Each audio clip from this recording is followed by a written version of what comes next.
Hamster থেকে মাত্র 4 দিনে আমি ইনকাম করলাম প্রায় $10 মতো। হ্যাঁ বন্ধুরা, এখানে দেখতে পাচ্ছেন আমার টোকেনগুলো কিন্তু শো করতেছে।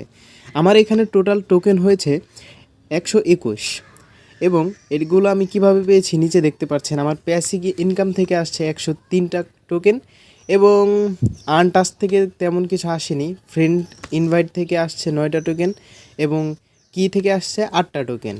আর আমি এখন আপনাদেরকে এটাও দেখিয়ে দেব এই 121 টোকেনের প্রাইস কত।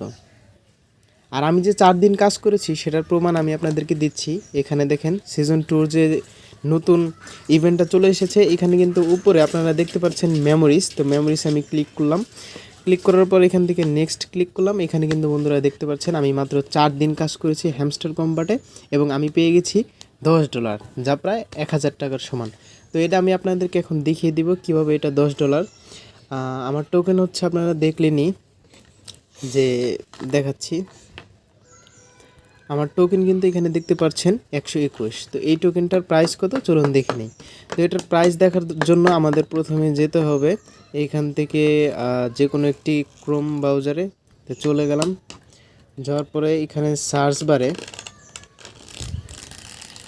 যাওয়ার পরে এখানে সার্চ বারে আপনারা লিখে দিবেন HMSTR/USDT, এটা লিখে সার্চ করে দিবেন।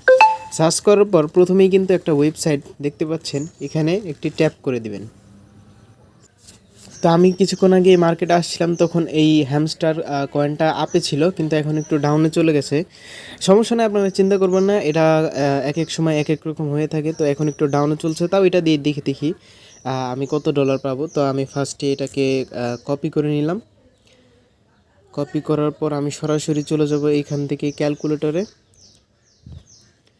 ক্যালকুলেটরে যাওয়ার পর এইখানে আমি প্রথমে ওইটা পেস্ট করে দিব। এখানে তো পেস্ট হচ্ছে না, আচ্ছা আমি একবার দেখে নিই। এইখানে হচ্ছে 0.0752, তো আমি এটা দিয়ে দিই 0.0752 ইন্টু 121। তো এখানে কিন্তু দেখতে পাচ্ছেন এটা $9, প্রায় $10 হয়ে যেত আগের মার্কেটটা থাকলে। তো এভাবেই কিন্তু আপনারা আপনাদের টোকেনগুলো চেক দিতে পারেন। আপনারা কত ডলার পেলেন সেটা অবশ্যই কমেন্ট সেকশনে জানাতে ভুলবেন না। এবং পরবর্তীতে আপনারা কিভাবে এই টোকেনগুলো বিক্রি করবেন সেগুলোর ভিডিও সামনে আসতে যাচ্ছে, তাই চ্যানেলটা সাবস্ক্রাইব করে রাখতে পারেন।